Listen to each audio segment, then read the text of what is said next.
Hello, everybody. Welcome to Sonic Talk episode 701. There must be 701. I'm trying to think. Is there a 701? Is there a kind of... I missed. Wagyu very kindly sent me a whole list of 700 things that I could have quoted. MSQ 700, System 700. And I completely forgot to mention anything. It's one of the things we occasionally do. Perhaps I should rewind a bit and just explain what the heck I'm on about and what relevance it has. This is Sonic Talk. It's a podcast to do with music technology and... music production, software, synthesizers, studio work, live production, all of the things and the technology that surround music, including distribution and all of that kind of stuff. So please sit back and join us for the next hour or so. We've got people in the chat room, live Sonic chat, and I've got a new shot. I can throw that one up there, couldn't I? I could do that one, which has got the I've got the chat on the side. I think it's working. Seems to be going. And I want to say thank you very much to all our live sponsors and all our Patreons. If you want to join us on Patreon, in fact, you get a name check at the end of the show, because if you do it quick, you might actually do it because you might get shown because it's live. So I'll just play the little Patreon video. We post ad-free versions of everything. We also post a pre-show of this show up there exclusively. We've also got patches, downloads, decent sample patches. In fact, I'm currently doing a review of the Roland Boutique JX08, which I'm really enjoying, actually. I've never heard a chorus so monstrously wide and impressive on any synthesizer ever. I mean, it probably helps I didn't actually have a JX8P back in the day, but it's a really impressive and huge sounding thing. So that'll be coming up soon. I've also, if you haven't seen it, we've also got our show that we did with... Yuhi. We've got Howard Scar, Victor Weimer, and Urs Heckman. Just published that today. It's a sort of sound designers chat, which is kind of interesting. And I've shot an interview with Andrew Huang yesterday, which will also be coming up. So plenty of stuff to look forward to. So thank you, everybody. If you like what you see, ring the bell, subscribe, do all of those things that you're supposed to do, and I'm supposed to remind you to do, being the host. So let's say hello to our friends. We haven't had him for a little while. We've got Mr. Dominic Hawkin, Mr. Wiggly, aka Mr. Wiggly, who's there in his studio where he's masterminding his own digital publishing strategy, as well as fabulous plugins, or a plugin. More to come, I'm sure. The Incinerator. One day. How are you, Dom? Yeah, I'm very well, thank you. It hasn't been that long, 2 or 3 weeks or something, a couple of weeks maybe. But yeah, I've been busy programming. I don't want to talk about Macs too much. I just remembered this one thing I discovered with my Mac laptop, my new Mac laptop. I have the little plug to plug it into a second display, USB-C to my display. It charges the laptop. It's just incredible. When I plug the second monitor in, the second monitor charges the laptop, which is just one of those unique little things, little touches, which is great. I thought I must go down and fetch my, I better go down and fetch my charger. And I thought, hang on a minute, it's charging. How's that? And it's the USB-C cable that sends the video to the monitor that I've got, charging it in reverse, if you like. Interesting. Really sweet. I don't know why that popped into my head, but... no, that's the other thing I noticed. God, my laptop's not charging. It's not charging. What's wrong with it? But actually, what it says is you're not using the battery, so we're managing it for you. We're not going to let you charge it full. We'll keep it at the optimum amount so that it doesn't wear out too fast. Whatever next. Really, next, eh? I did watch the Yuhi thing this morning, though. I just noticed you pop up, and it's well worth a watch. So if you're watching this, it's very interesting on sound design and the way they approach it and stuff. So do go check that out, folks. It's excellent. There's some great features in which I didn't realise. Apparently, you can set control law for all of the parameters, so you can figure out whether you want the knob to be logarithmic or exponential, or just linear, and that's just like mind-boggling, because that means with a very useful explanation on what control law actually is, which is also new to me. But it's just the way the knob interacts scaling-wise, I suppose, isn't it? But really good. Really fun. Well, yes, thank you for that extra plug. Yes, we will. And also we have Mr. Gaz Williams, who's over there in Bristol. Gaz Williams from, you may recognise him from such things as the 1010 Music Nanobox review, but also his own YouTube channel. And what else? Live stuff. Playing live. Live stuff. Yeah. Live, yeah. Yeah, I had a great gig at the weekend. Yeah, I'm really pleased. I'm really pleased. Yeah, I'm pleased with myself, if I'm allowed to be. I'm just gigging again. That was great gigging at the weekend. So it's just so nice after, all of the terrible stuff we've been through. So to be out there playing is so joyful. And speaking of which, I am actually doing my first ever modular gig tonight, which I'm kind of nervous and excited about. But I'd just like to mention what that event is, if I may. It's called We All Play Synth, and it's a Bristol kind of group who've been putting on events sort of in a function room in a pub, but now they're taking it to the big stage, so to speak, and Lost Horizon, which is a pretty new venue that's opened in Bristol in the last few months, and decent venue, big PA and stage or whatnot. So that's going to be quite an interesting event. There's quite a lot of performers, mind, but free entry. Did you say 12? I think so, 11 or 12, yeah. So there's plenty of performers. So that's going to be tonight, free entry, but also they are open for anybody to come along and play, for the next show, to get your name on the list if you are interested in, doing live performance. I've posted the link to the chat just so that people can see where. Because what time are you on, Gaz? I don't know. I think I'm on last. Whoa! Well, I don't know. My name's at the bottom of the list, so I'm either I'm bottom of the list, but I'm assuming that's the running order rather than order of importance. Or first. Who knows?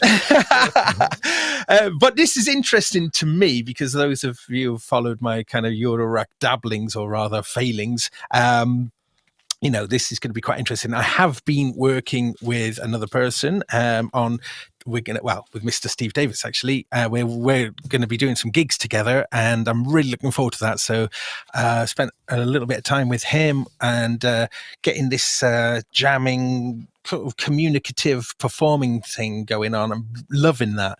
But so to actually play it on my own is going to be a bit strange. I much prefer to play with someone else. I'm a band sort of musician, really, as opposed to a solo performer. So I'm going to be kind of, it's going to be a bit experimental tonight, but I'm kind of interested in it. But just one big shout out to the maker of the case that I'm going to be using tonight for my modules. It's called Damaru, and they're available through Elevator Sound.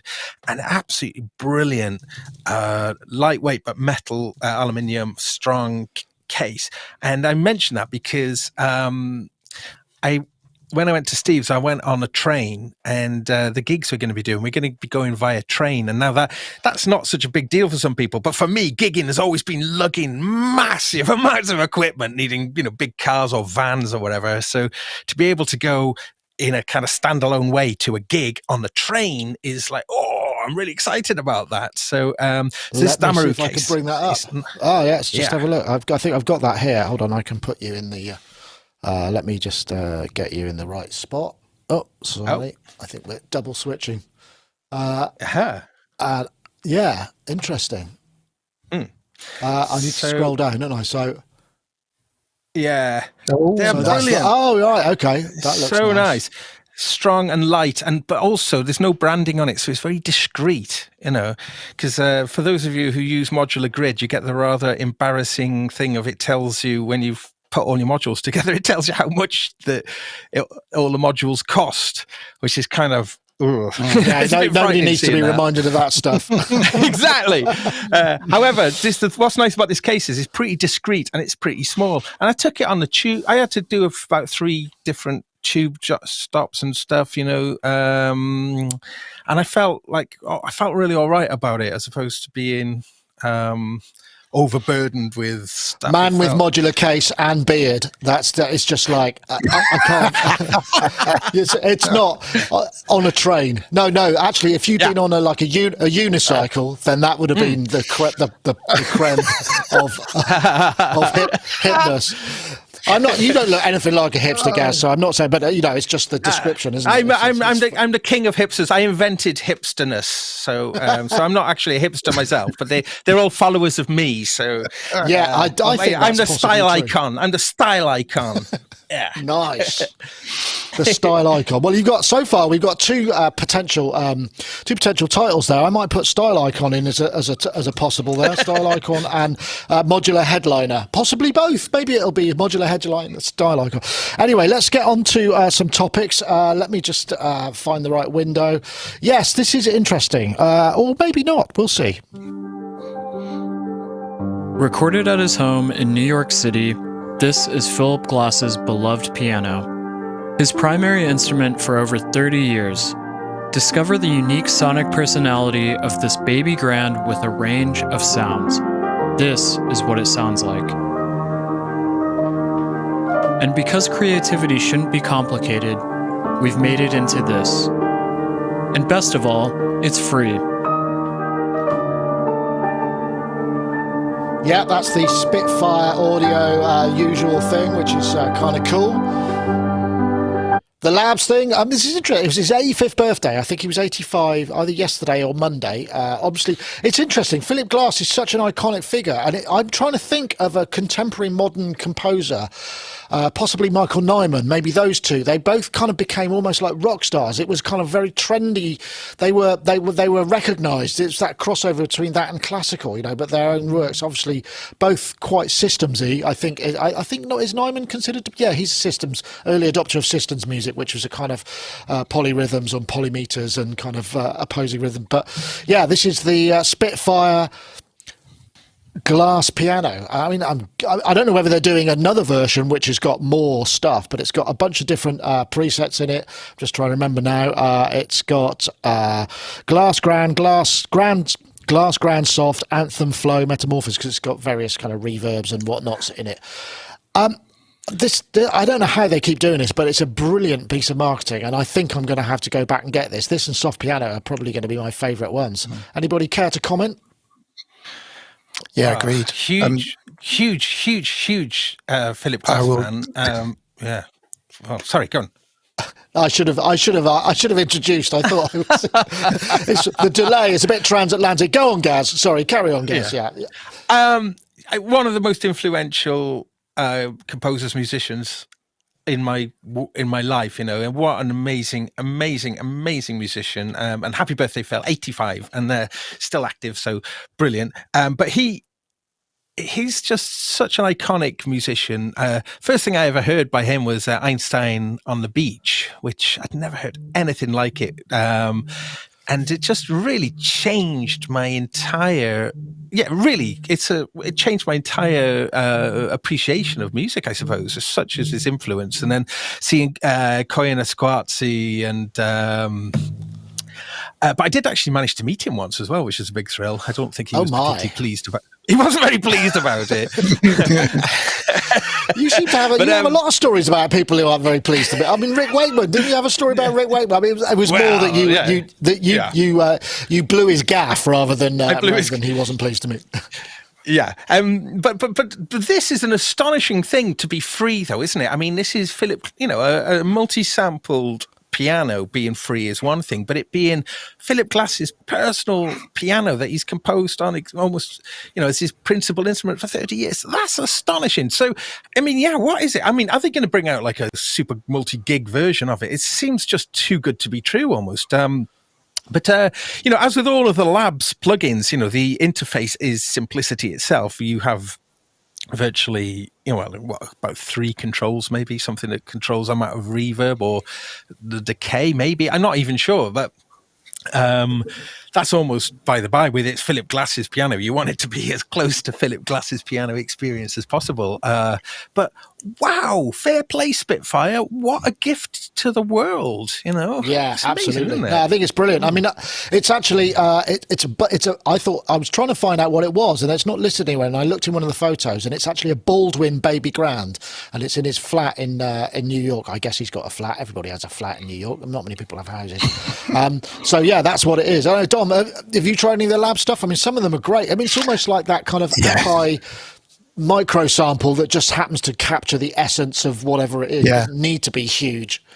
Totally. I mean, and I love piano. I thought I discovered the ultimate piano for me, which is this Ravenscroft one that UVI make. But I mean, it's a very personal choice. It just seems to, because I'm a piano player. I did all the grades, and I've got, well, now I have this KX88, this old school Yamaha touch, piano style keyboard. But I wanted something that was as close to a piano to me that it felt like as possible. So I've ended up with that one, but it doesn't always sit in tracks when I want to hear it. So, I can't really get enough of these things, and this sounds absolutely lovely. I tried to get it installed before the show, but I didn't want to.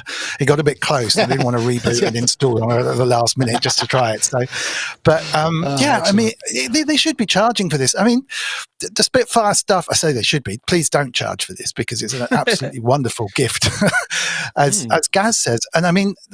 The Spitfire stuff isn't cheap. It's incredibly high quality. And I did bite the bullet. I was doing some film stuff, particularly for that kind of genre.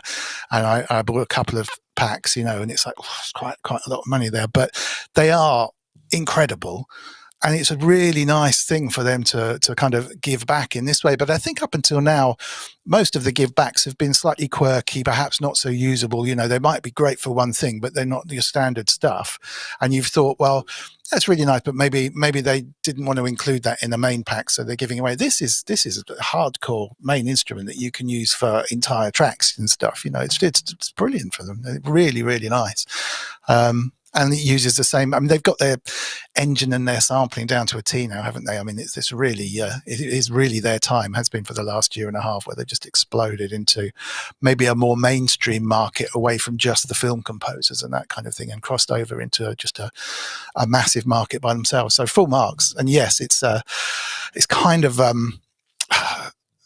amazing that they can give it away like this, and I really hope it works. I hope it introduces a lot of people to their hardcore kind of strings and orchestral sound stuff, like the BBC thing. I guess that's the idea. Really that's what they're going for. In case you're interested, you can find Baldwin. I don't think they make them anymore, but there are quite a lot of baby grands on eBay. And then, when we've been looking at other pianos, which can go up to sort of hundreds of thousands of pounds, they seem quite reasonable. And most of these are under 10 grand. And I always fancied a baby grand, I must admit, but it's, I haven't got room for anything like that. But if I ever did, your little flat in New York might be pushed to fit it in, though, to be fair.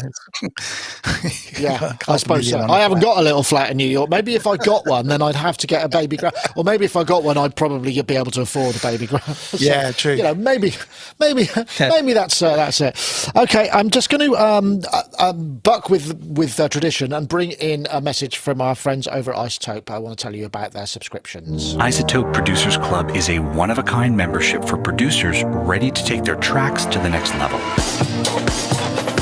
Once you join, you'll gain access to powerhouse iZotope plugins and a curated selection of tools from our partners, such as Melodyne from Celemony. Plus, as long as you're a member, you'll get every future update to the iZotope plugins in your membership for no extra cost. We'll also regularly serve you new curated content like exclusive inspiration-sparking sample packs and preset packs, and industry-leading training ranging from our own tutorials to vocal production lessons from the world-renowned Berklee Online, taught by Grammy-winning producer and engineer Prince Charles Alexander. With new content being added every month full of valuable production techniques, tips and tricks, and solutions to common production problems, becoming a member is an investment in your career that grows as you and your career do.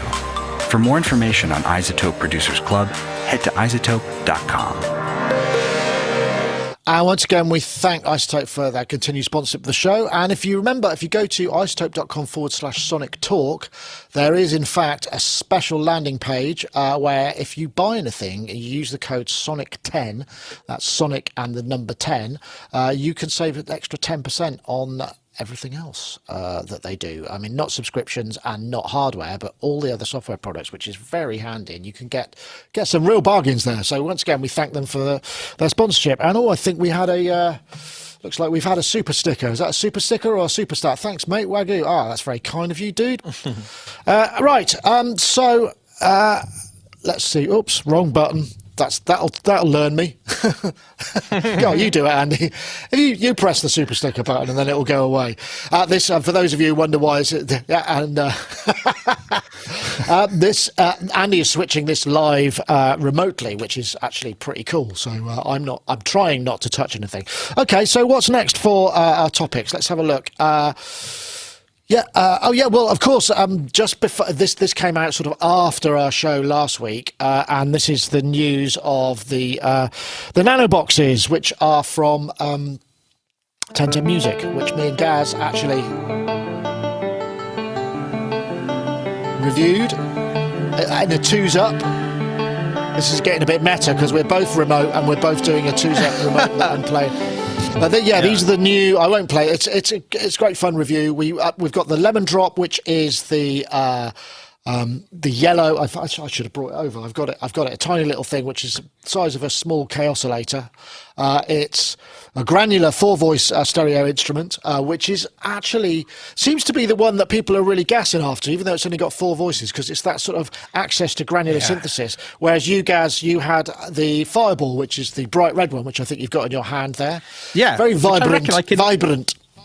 No! Oh, no! I think you could get two in I could even. But I mean, how small are they? It's obviously the price is the thing that's the kind of controversy about these things, because sadly they are a little bit more expensive than I think they perhaps intended them to be, and that's down to a whole bunch of things to do with like inflation and the chip shortage and various things like that. But I mean, the reason why I'm mentioning that is that the price is does seem. I mean, because what are they? I think are they $400? $399. I think they're about $339 maybe UK pounds, so $399 US. So yeah, they do seem expensive. I mean, we were a little bit kind of concerned that they might get a lot of flack, but actually they seem to have been quite well received, which is great. And the price, it's inflation, because what's happening is all these components that people have been sitting on, the shortages have meant that the bill of costs, which is the stuff that you use, the components, any increase in that, because typically the bill of costs is usually about 10% of the price. So on top of that, you've got your retailer commission. You've got any increase can really drastically affect the final price. And large companies who have a big range of products, who might say maybe loads of money on one of their flagship products, can afford to eat some of that loss on some of their smaller things just to keep people to their brand. Smaller companies like 1010 and various just can't do that, so they've had to pass it on. And but they seem to be pretty well received. Yeah, well, I mean, I think the thing is, they do the size doesn't kind of the sound of them rather is belies the size. They sound like premium instruments, I think. The A to D's are quality, really good quality, and there's a few quirks with the operation, but you do get around it really quickly, and it is they're both very capable machines. They are almost identical. They're identical other than the color physically, and but when you get into the operation of it, they're almost identical. There's only a handful of parameters that are specific to the granular. I mean, they really should. I think they should make the firmware interchangeable. I think that would be. Yeah. There's no reason why not, because it's unlikely you're going to buy two, but you might want to buy. You might want to try them both. Yeah. I mean, even if they sold the firmware you didn't have for like $50 or something, I think that wouldn't be unreasonable. No. So I mean, I do think going forward, though, we are. I mean, perhaps this is indicative of what we are going to be seeing. Prices in general going up, especially for digital synth. There's this rather funny situation that we've got into now, though, where for years and years and years, analog synths were prohibitively expensive because the chips weren't being made anymore. Now the chips are being made again, aren't they? Lots of chips like there's the SAM 3340, etc. And those chips haven't been affected by the chip shortage. So analog is cheaper now. It's which is great. There's the ebbs and flows of the complexities of a of the capitalist system is endless, or the commercial system is endlessly for. Dom, are you something you'd be interested? I mean, it's interesting because many people, you could sort of think, well, I could run this sort of app on an iPad or a phone quite easily, I would think, with the juice we've got available now. Yep. Well, I'm a 1010 fan. Behind me, right there, switched off. That's the original 1010 bitbox in my modular rack, and it's really good. I mean, it's a little older now, and they've released a kind of souped up version as a standalone desktop version, and now these. But that did have interchangeable firmware, so it's a sampler that I use it for, and it's a really good sampler. It reminds me of a kind of the ease of use of like an old S1000 or something, but the quality is really good. And I bought it really to play loops back, and I just wanted to sound exactly the same as what I recorded into it. I wanted it to come out like that. But you can do use it for percussion and a standard sampler. It's very tactile. You can tap it and play and stuff. It's really, really good. But you can load firmware on there that turns it into an effects box, and you can load firmware on there that turns it into a synth. So they released 3 versions. So you can buy whichever one you want, but just like you say, you can load it up with the same firmware. Yeah, well, that's interesting. Surprising. Although the buttons won't correspond, if you see what I mean. And it really is. I mean, it's free if you want to, reconfigure it as an effects box or a synth, then that's absolutely fine. And they clearly hit on core design with really good A to Ds. It's an ARM processor now. I haven't taken the back off, so I don't know what they're using, but it's a really good core basis for running software on. And now I presume something similar, or maybe slightly more cut down, is now running on these ones. And they should be throwing out as much as they could on that basis. Now, whether it's the ARM chips or the DSP that's giving them problems, it might be the ARM stuff, because everyone is after ARM processors, but not so many people are into the A to D market. Then that's unfortunate. But you're right. I mean, I still have this kind of longing for something like that I can just load VSTs into. That I can just go, I just want to bang this VST and I want to take it on the road in my rack. I want to run. We've been close, haven't we? We've been close. We haven't got there yet. I'm sure there are bits, but it's not easy, and that must be not far away from that kind of a thing. Well, and you're right, it would be nice. The Raspberry Pi should be able to do that. Just about Windows. Yeah, it depends. It's not quite juicy enough. Implementation is interruptible. It's not, so it'll glitch slightly. It's not quite there, but they're there. It doesn't matter. But that kind of thing, you're right. If you could, $400 would be a no-brainer if they said, and you can run any of these 3 or 4 different synths. You can run Windows embedded on the Pi 4, I believe. Oh, okay. Which I don't know if that would make sense, but it might be worth looking at. I don't know whether that's designed for real-time audio processing or more for other stuff. I don't know, but anyway, I mean, they're out now. You can get them. I hope it's a big success for them, because as we know, the black box and the blue box, and we've reviewed those. They're really kind of really good. Gaz. Just a little thing on this. One thing that we were talking about in the review is who exactly would these be for? And I think there's lots of comments. People going, me, lots of people saying, oh, that's exactly what I'm looking for. So, something small, so there are people out there who are looking for more compact products, and don't maybe have an awful lot of space, or want to take things with them, or put them onto some sort of portable pedalboardy type situation. And I was kind of surprised how many people have actually reacted positively to the size and seen the size as a positive, rather than, we were concerned that they were a bit small. Because if you'd have put it in the black box or blue box kind of casing, I think it would have been personally like a much more appealing prospect. But now they seem to be quite appealing in that way. It's great. And, good. I'm pleased that that's the case.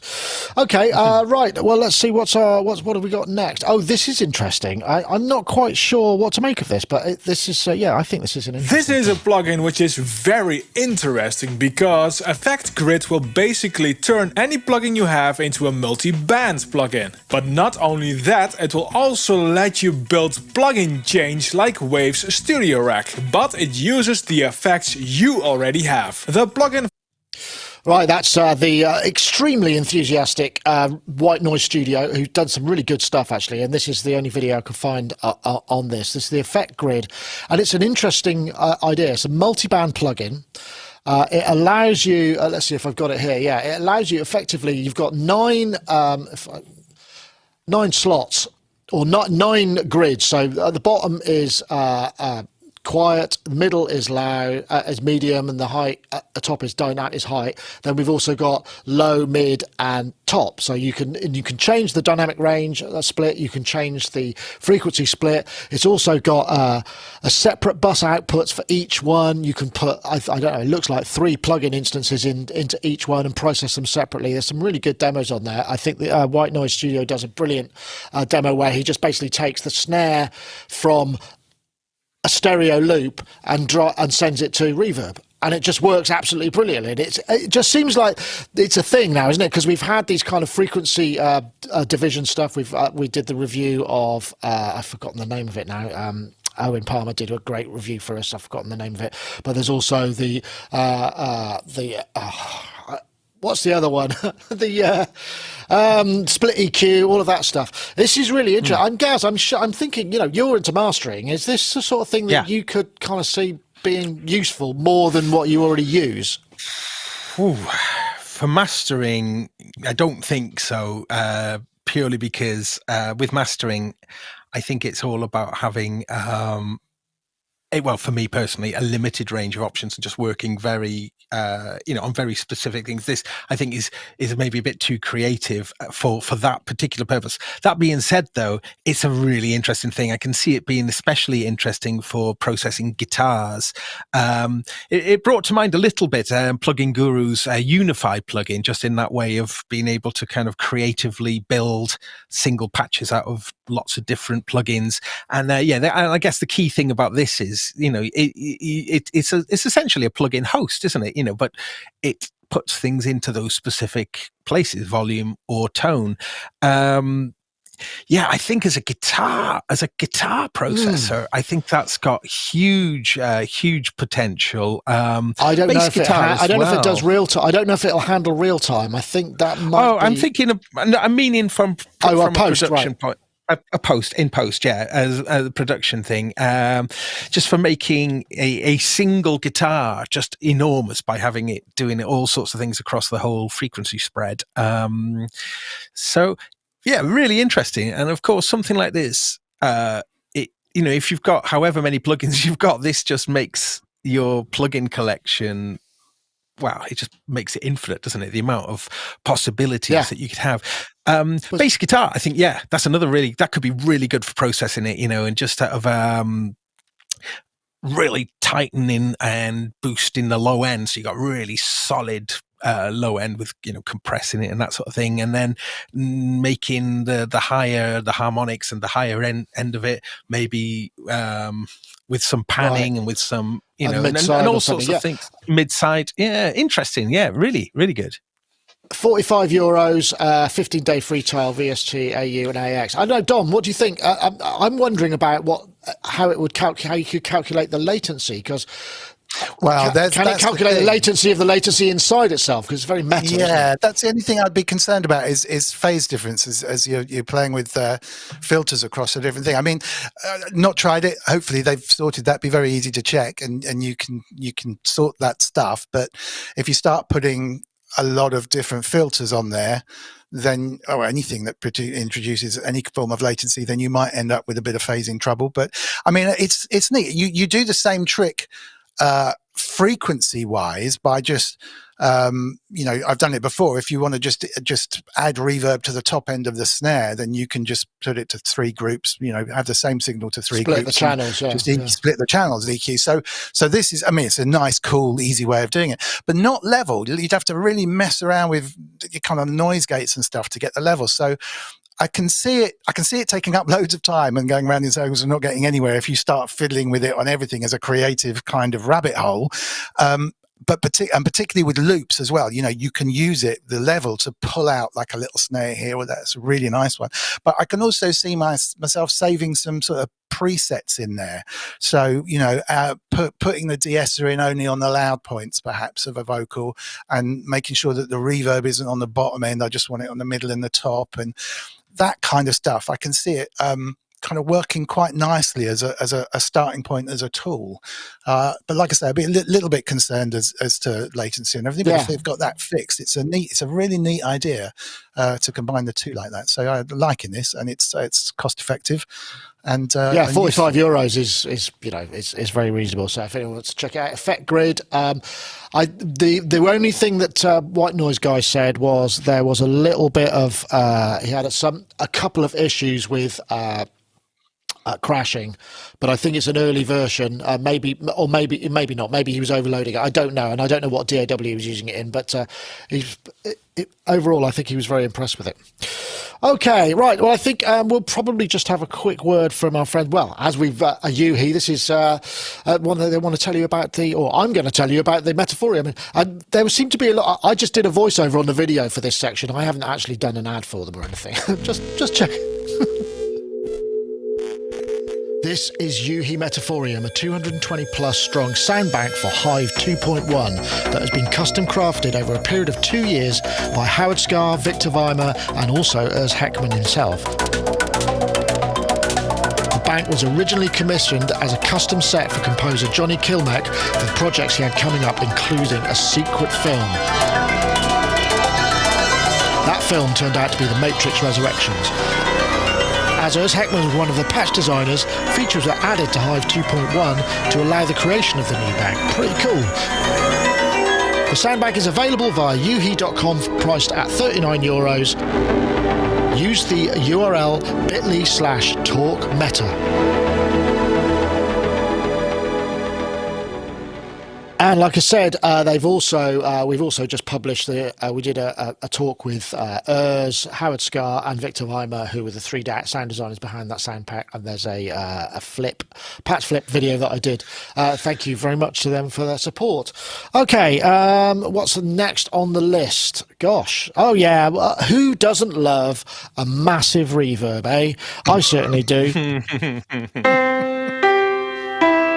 This is the Sine Vibes Hollow.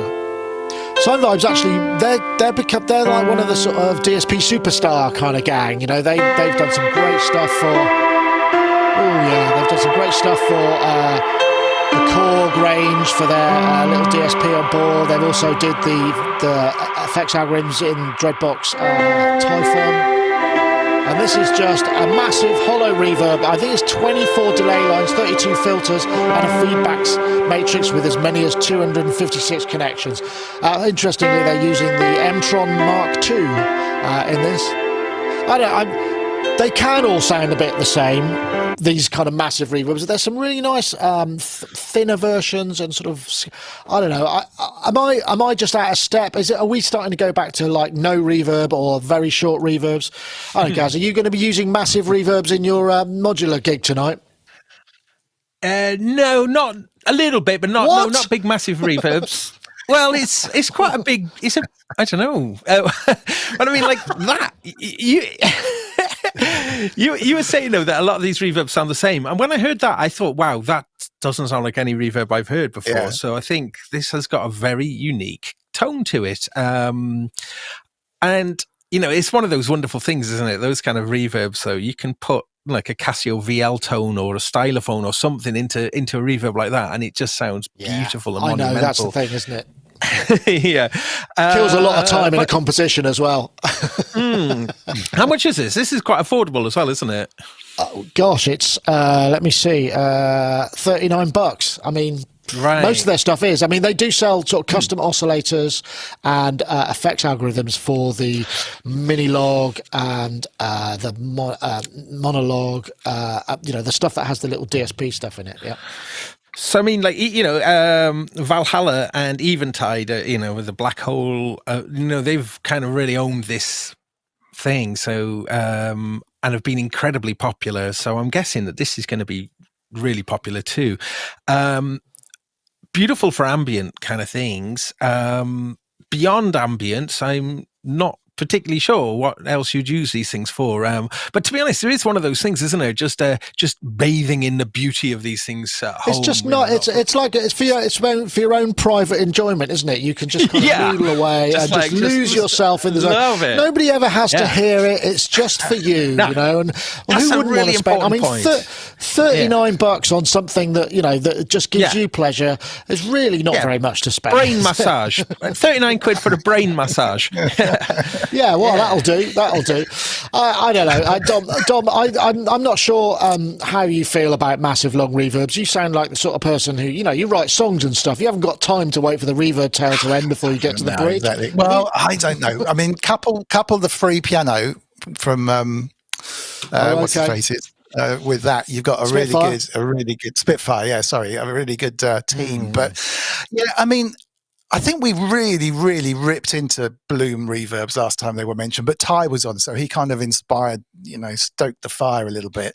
But this does sound nice, and I agree with Gaz. It does sound a little bit different. I'm not sure if I like it yet, but it does sound different. It has a different texture there. And to be honest, I think there's a difference in if you're producing particularly pop dance stuff these days, then it's all about everything in your face, not Bloom reverbs like that.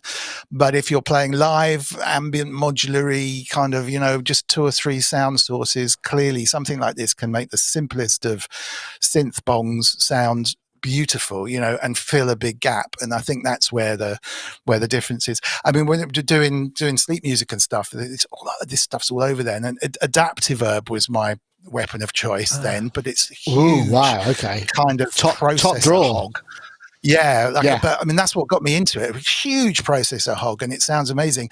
But there wasn't so much around then that did this kind of thing at a reasonable price. And with this stuff that's around now, then you can really, it makes people use less sound sources, which I think is a good thing. You realize how you can get where you've only you're applying the Kanye West. If you saw that thing that I did with Federico Vinda, no more than 5 things. If one of those things is a massive reverb, then you got it. You got to drop it to 3. Yeah, that's Rick Rubin's kind of rule. Yeah, never more than 4 things, I think he said. But if 5 if one's a vocal. But yeah, you realize, and also I've been listening to a lot of music last sort of month or so, and if you're flipping between, say, Spotify's top 50 UK and US music, that lore is all over the place.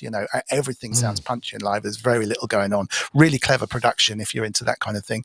And then if you listen to some of the bigger productions, then that's where this reverb gets used. So it's horses for courses, really. But I think particularly for live jams or for ambient or for space-driven kind of relaxing things, this is a way of making everything just sound wonderful, really. So you can't argue with it, and a good price as well as everything else so far. Yeah, big. Got to have there's a big shout out for the Valhalla Supermassive, which if I throw that up, lots of people saying, got to mention that because that's free, of course, and probably more reverb than anybody ever needs anyway. It's a denser sort of sound. It's not quite as sculptable, but I mean, it's easy enough to sort of EQ the send or EQ the return. But anyway, well, what would be interesting is combining it with the matrix that you've just seen, and put the denser stuff on the top end and the lighter stuff on the bottom end, triggered by a volume. And then you could have multiple instances across the whoa!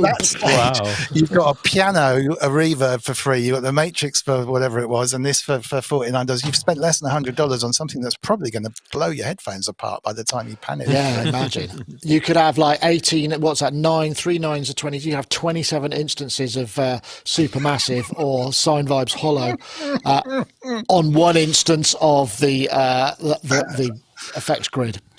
I wonder how messy that could sound. And all you have to put in is like one very small... Just go... Yeah, that's it. Ding. Just a tiny little Casio VL tone ping. Yeah, why not? I'm sure that's possible. Okay, well, anyway, that was cool. What else? Oh, this is another one that's interesting, I think. Anyway, I think I've got a video for this. Let's just see. Is this...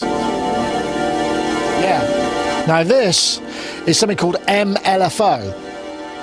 And it's an iOS app, but it will run natively on an M1. And it's this thing I've been banging on about for ages. It's basically 16 LFOs that you can run incredibly slowly, sync to a host timeline. This is running on an iPad with AU Ohm, I think. But it allows you to map, so you just output these CCs being modulated at incredibly slow or faster rates to map to synth parameters. And I've been banging on about this for ages, that somebody needs to put this into a MIDI controller, so you can just go, I just want to map, you can see that the cutoff frequency is moving very, very slowly. Again, it's a bit ambient. I think they might be using a supermassive in there somewhere as well. But I just thought this was genius. It's $2.99. I mean, it's absolutely nothing. If I just go $2.49, I think. Oh, is it $2.49? Wow. Yeah. I mean, that's astonishing. £2.49. That is not $249. Why hasn't anybody done this in hardware? Yeah. I don't understand. Well, go. Oh, sorry. I was showing that DivKit module. I mean, in a MIDI software controller. Yeah. So in a MIDI map. controller. Because I just want. If you just had an LFO, you just go make it as slow or as fast as is feasible, and map it to a controller and spit it out a port. I mean, it wouldn't be terribly difficult. And this is what they've done. The LFO. This is by a guy called Achilles Soulas. I don't know if I got his name right, but it sounded like I did. But yeah, I don't know. This would be cool. I can imagine you on your iPad, Gaz. I mean, maybe if you're doing a kind of hooking up to your modular, very interesting. Yeah, and I mean, maybe. the platform AUM is so brilliant, and it's still pretty unique. I'm not sure if that'll run on an M1, but AUM as this way of building. Kind of complex performing, a performable platform is so amazing. And then putting in these 16 MIDI LFOs, it's a beautiful platform for this to kind of coexist within.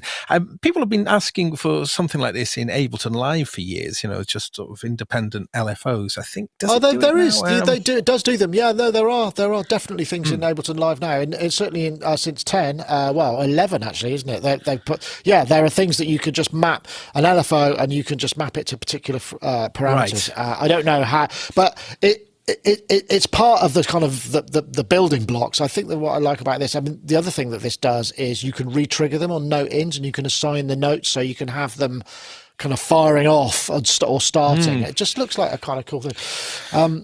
Obviously, Dom, this sounds like the thing that you needed when you were doing your sleep app stuff. Yeah, because I mean, that very slow language changing, which is totally. And I'm always constantly going on about to the techno guys that if you've got your 4-bar loop and your simple things going on, just leave it running, but twist some knobs, get things to evolve slowly, and this will do exactly that. There are other ways of doing it. I think, funnily enough, the expert sleepers stuff, I've got one of those interfaces for the modular where you can patch LFOs into it, but I kind of get what you mean now. Every time you were saying it before, I was thinking, well, how the hell is that, like a pitch bend thing or something? But this is literally slow different waveforms that you can say, right, I want that to be on MIDI controller 32 or something, which is going to just change the filter on this channel. And I can see myself, although there are lots of ways of doing that now, I never bother to do them. I'll just do a really slow twist the knob thing and I'll record them. Whereas if this is in your arsenal, it's like, hang on, I've got this. I even very subtly, if I use these two controls just to alter filter and resonance over the course of this 32 bar, 16 bar loop, I'm far more inclined to actually do it. And it's written on AudioKit framework, which should be supported by everyone, which is fabulous open source audio kit. They make the AudioKit M1 whatever the synth one, I think it's on there. So everyone should be supporting that anyway. But it does mean that it should be portable to I downloaded it to this laptop and I was just running it. I didn't get time to. I was monitoring the output, but I couldn't figure out how to access the ports on it. I might need to run it in a host somehow as an AU. No, a really nice little thing to have just there. And even if you turn it up to 2% on something, the tiny little bit of movement is going to make things more interesting. Or you could use it like with a vengeance to really cut things up. But I think it's almost like it should be built into every channel. Do you know what I mean? A way of. I think the issue is, isn't it, that this is with controllers is it's the interpolation, isn't it? Because you've only got 128 steps. Yeah. So sometimes, people quite often that sort of said, oh, well, that's why it won't sound any good. But I mean, mostly the interpolation happens on the other side. So, if you're controlling it with a controller, it's interpolated in the instrument to smooth between those values anyway. So I don't see why that would be an issue. You'll notice some steps, but that's the instrument itself. That's a fault of that. If it can't interpolate, as you say, between the steps, it's not good. Has it got pitch quantizer built in? LFOs into pitch quantizers. That's what I'm all about at the moment. I'm just loving that. So, 16 LFOs pitch quantized into things. That would have to be set on the LFO end, I think, wouldn't it? Because it's... it would need to be set on the LFO end, I think, because... Yeah, but you could put it, if like in the AUM, you could put it in and put a pitch quantizer in before it hits the synth or whatever that you're controlling with. Yeah. It doesn't look like it on this. Okay. But that though, LFOs into pitch quantizers, I know lots of people have been doing that for years. I'm quite new to that, and it's just, I just love it. I'm going to be doing loads of that in my show tonight. So I can just, so there are some good sort of note filters. Are you using Pamela's new workout for that? Because that's what a lot of people seem to use. I'm using a few things to do it. I'm using the 4MS spherical wavetable navigator, which has got a built-in sort of pitch quantizer. The titles of these things is just fabulous, isn't it? I'm just going to go and find the what? The Soon, because Welsh for noise is Soon. SWN. SWN is Soon in Welsh for noise. Let's see. That's this guy. Wow. Yeah, that's one of the centerpieces of my rig that I'm going to be using tonight. And what makes that really special is you've got like 6. It's like a wavetable synth, and you've got 6 voices that can all be entirely independent, complete voices with like an LFO that can fire, that can be that shapes the envelope, and and the pitch quantizer built into it as well. There's a moment when modular becomes synthesizer, isn't there? That's close, I would say. That's Yeah. Go on, Gaz. No, after you. I was talking to Andrew Huang yesterday when we did this interview, and I was, because we were, he's doing all of his stuff. He did the space, what was it called, the album, the concept album where he's sort of in space. He's got the flip sampler. He's got all these other things. He's doing the courses on monthly. And he's also got a massive modular, and it's like, and a kid that's under 1. I just wow. Those are if you were to put the most incompatible set of things together in terms of time management, those would be about it. And that's the thing with modular, isn't it? But it's process. I think a lot of people use modular almost as as just like in the same way that I might use an infinite reverb. It's just a sort of unwind time. I'm not trying to do anything particularly. I'm just enjoying myself and fiddling about. Obviously you've got a gig tonight, so that makes it a bit more real. No, but that's what it's been. Exactly what you said is what it's been like for me mostly now, to actually take it and sort of do that in front of people. Sort of really just kind of change things up a little bit. Thankfully, it's only a 15-minute slot, so my scope for kind of boring the pants off everyone is sort of limited by time. So you can see how far those pants you can bore off in 15 minutes. How many people can you get to fall? How long does it take to get people to fall asleep? But only in a 15-minute window. That would be challenging. But designing, I would venture that what I would do is take the effects grid, 27 instances of Supermassive, and 1 sine ping. Yeah. That'll do it. Exactly. I was just a 15-minute long tail.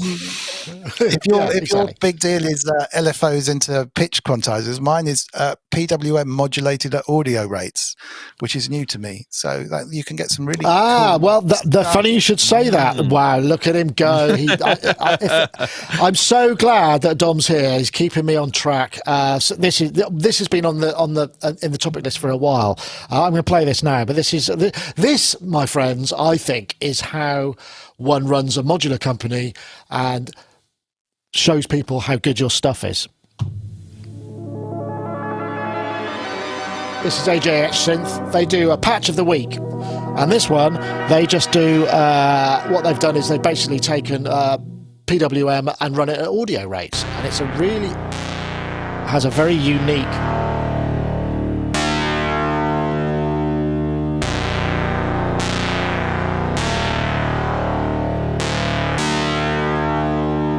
touch of the infinite reverb about it as well.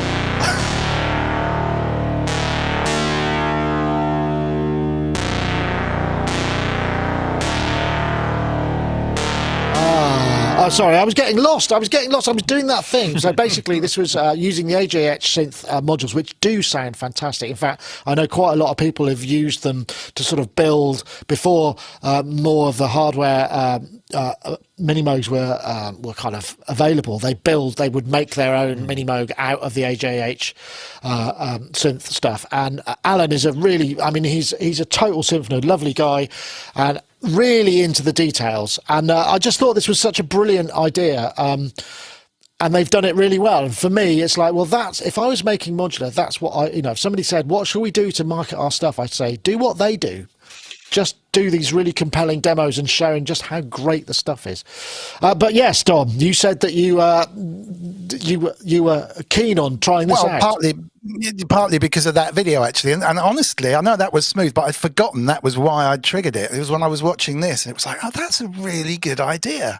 So I was off kind of this morning, just kind of patching things in. It never even occurred to me. It's crazy. That's one of the beautiful examples of modular, where you pretty much, unless you're plugging inputs to outputs, or you can't really blow anything up, so you can drive these things in a way that you wouldn't normally patch on a normal synthesizer. It's like, that is a genius idea, because obviously you're well known for your love of PWM, but it makes single oscillator synths kind of move if you're just patching it to the envelope or to the LFO. But audio rate driving is really superb, and you can look at the way the waveform changes, and it's like, oh, that's nuts, So yes, yeah. And then I got lost down the rabbit hole of this guy, who I didn't really know that much about. But not only does he make these great videos that you can just go off, there's a lot of them on there, and there's a lot of product on there. So, you're not left wanting when you find his site, look at those things and then see the quality and the sound of these things that they're putting together.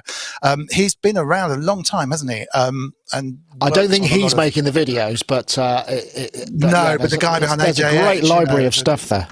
Really good. So I was lost, and I'd actually got so lost I'd completely forgotten that's what triggered my newfound love of audio rate driven PWM. But that's a whole new synthesis type of working that's new to me. So brilliant, thank you for that.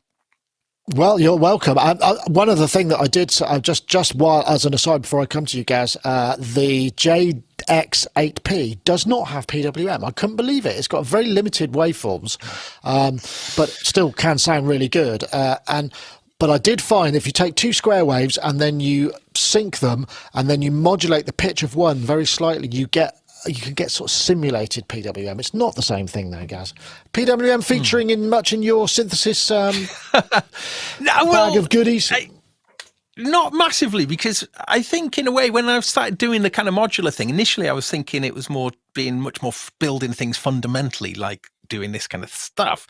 But actually what I've tried to sort of build is more of a kind of, I don't want to say a groove box, but I can do basses, chords, and all that kind of stuff. And so I'm actually using more kind of modules which are complete synth voices, and so more about the music effects and well, that's fine. Nothing wrong with that. No, but yeah, I've heard music's quite popular. But I mean, finding a way to making music really is the key, I think. I mean, that does sound really nice. It does have a very pleasing musical quality to the sound of it, or certainly in that particular video. But I do kind of struggle sometimes with some of the, synth processes. I can kind of go, yeah, all right, I can make it do this. I can wavefold and do all these kind of things, but it's having a reason to do that. And that's what I really lack with kind of modulars. I don't know why I'd want to do that. I don't quite know why. I mean, yeah. Well, there is a lot of that. Just because you can doesn't mean you should. Because you're right.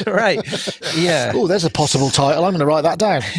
That's a good one. It's a bit too long, but just because you can. No, that's quite long. I don't know if I'll fit it in. Doesn't mean you should. It doesn't mean you should. I think that'd be too long. Yeah. Too long. You could do some Prince type abbreviations, maybe. I could, couldn't I? Yeah. Oh well, I might.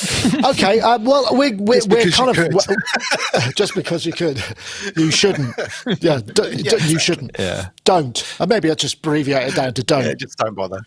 It's like didgeridoo. Yes, that was always my preferred.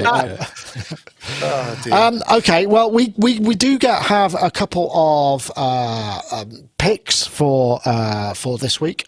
There's something that we introduce every once in a while. Gaz, you went for. I'm gonna now. I don't know if I'll probably play this and then we'll get busted, but I'll just do very, very quick. So this is Soft Machine, Soft Space from 1978. Yeah. Oh, what happened there then? I've got an ad playing. That's no good. That's not it. No, that's the ad on the. So that's if I play it. A lot of reverb on that. All right. I'm not sure how I felt that. Okay. I don't think that's a very representative clip of that. It sounded a little bit like music bed to a cheap sports show, but that's not what it starts out like. So, Gaz, why have you chosen this? I suppose that's the question. Well, this is a tune that the great Steve Davis played for me last week, and I thought it was really great and really totally unbelievably untypical of Soft Machine. I think it came out. I think Carl Jenkins, Welshman, who sort of led Soft Machine for many years in the 70s. I think it was like an entire piece that he made himself and tagged it on the end of a live album. So it's a real kind of has nothing to do with the live album. Yeah, and it's very, very Giorgio Moroder inspired. It's a brilliant track, a really, really great track. So I urge people to check it out, Soft Space, because Soft Machine, certainly by that point in their career, they started off in the 60s they were Britain's first psychedelic band, and their first albums are quite out there, and they psychedelicized Jimi Hendrix, amongst other accolades, but then they became a much more kind of seriously sort of jazzy fusion thing in the 70s. So this really doesn't feel anything like any of the rest of it, but it's a fantastic track. But I think the reason why I like to point that one out is just, what tracks are just totally surprising by a certain artist. And this is a great, this is a great example of a song that, if you really didn't like that fusion-y kind of stuff, which I know a lot of people don't, you would overlook this track. And I think Hidden Gems. Hidden Gem. I did read a review of that album and by some jazz kind of critic who loathed and despised this song. It was an abomination. And always worth listening to. Always worth listening to. Yeah. Well, thank you very much for that, Gaz. And Dom, I think we've got one from you as well. Let me just find this. Yes, super excited about this. My Wagyu just said in the chat, £39 for a brain massage was also a very good show title, which that's a good. Yeah, let me. I'm going to put that one down here because I'll play it. I'll just put this up now because then you can explain. Oh God, it's doing the cookie thing. That's the thing that's so annoying about this. All right, okay, hold on. Get that out of the way. That's a great idea, that cookie thing. It's made the internet much safer. Not wasted any. So this is the Fischer Space expander. I think you might have mentioned something about this before. Isn't this a sort of super dub kind of thing? Yeah, I'm so excited. Let me just see. I've bought this rusty old piece of thing. So this is the main bit. Whoa, and what's there happened are there? valves that are going to go in here, but they're in a Oh, you've separate zoomed in, box. right. It's all working. Inside here is not all rusted up. I know it's all good, so I'm just going to clean it up a little bit. So that's the main unit. It has one of these that, if I can come, where's the focus? To adjust it. And there's rumors that people used to put these in the car, which I think started from here because you could put that under the dashboard. Those rumors aren't true. And then there's this that will give away what it is, which is the reverb tank. It's got just safe in there. But this is the original Fischer Space Expander reverb tank. Now this is basically what King Tubby did on all the amazing dub records that they used. He used these more from necessity rather than because they were great. But this was originally designed to go on your hi-fi to give you a stadium sound. So you would literally put your record player into here and then output from there into the amp into the speakers. And then you could adjust the amount of spring reverb that got added to the sound. And it's called a Fischer Space Expander. And like I say, there is this amazing rumor, which I wish was true, that you could fit it in your car, on your car stereo and drive around. But it's got 110 volt power supply. So I'm just waiting for an adapter to come to power it. But it's, I don't know whether it sounds great. I mean, I haven't heard this one yet. I've heard others. They do sound good. Like I say, it was a necessity rather than a thing. But there is a certain sound to the spring reverbs used on those dub records, and I'm so into that at the moment. I've been for the last few years. This came up, and I just thought I've got to get this, clean it up, and get it working. And all the wiring inside is point to point. So it's like, you know, you can't repair a new car. You have to plug it into a computer. These, you can repair old cars. You can repair these. So I might turn it into a plug-in, and you know, it's easy to repair if anything's gone down. And the valve circuitry on the preamp will make it just sound interesting. And yeah, so I'm really excited. That kind of stuff really floats my boat. So yes. Excellent. Well, I'm very happy for you that you got that. It does look. Is it missing a few valves? Because it looks like it's got. They're in a box. They came with them. They didn't want to ship it with the valves in situ. So there's a separate box that I've got backstage there with it all in. But yeah, it just looks like the sort of thing that you'd find in a sort of a Second World War plane wreck, you know, on some desert island somewhere. Yeah. I mean, it's a brilliant. It's Fischer. He became a very successful guy. He is it Avon Fischer? He invented hi-fi to a large degree. I think he designed the world's first transistorized amplifier and went on. I mean, he was a multi-millionaire. He sold Avon Fischer Hall is a very, I think it's been renamed now, but it's a very prestigious hall that you can play in America that's just been renamed the David Geffen Hall, I think. So this guy, I mean, he sold his company for like £30 million in the 60s. And he did a lot of work on radio in the war, I think. But yeah, he wasn't just a loopy kind of guy who thought, wouldn't it be great if we all had spring reverbs on our hi-fis? He went on to really, really massive things. So yeah, amazing. Once you start digging into this stuff. I'm pleased to hear that. Well, I've got a pick as well, which just happened to come up. Let me see if I just hit there. Then this is the StarTech. I mean, it's not what you'd call high tech. It's a 25 quid class compliant USB audio interface with mine's slightly different actually. Mine's got a headphone input, a mic input, a headset input. But what's interesting is the output has got either line out or USB or SPDIF on optical for 25 quid. And you can plug this into a phone, you can plug it into kind of pretty much anything, and it just kind of works. And I just thought, that's cool. I mean, I'm sure people will figure out, maybe you could use it as a Raspberry Pi. There's just like, it's like a utilitarian, super cheap. I mean, I'm not saying it sounds great, but it sounds better than probably a bunch of other things. So that's my pick of the week. As you can tell, perhaps I was struggling a little bit for one, but there we go. Hey. So, I think we must be at the end of the show. So I want to say thank you to everybody for joining us. Thanks to all the chatties, all the people in the Discord over there, and Discord, the IRC, the YouTube, and the Facebook, and the Twitch, all of that stuff. Thank you very much for joining us. Thanks for all those people that popped in a little bit of extra love into the super comments, and if you joined our Patreon, your name will come up at the end. But Dom, thank you so much for joining us. It's been a pleasure. Have you got a show this week? What's happening on your show on Sunday? A Sunday show with Jim Glue, talking about all things musical. It was some really good stuff, actually. We had Synth on last Sunday, which is well worth a look. He writes those amazing manuals. Really good insight into the way his mind works. But yeah, Jim Glue, who's in the chat at the moment, is coming on. We're just going to talk about how to make music and just do some funky things. So please come and join me. Mr. Wiggly YouTube channel, 7 p.m. on Sunday UK time.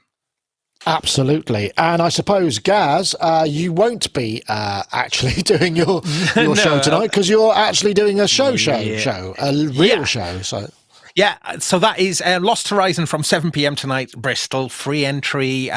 We all play synth.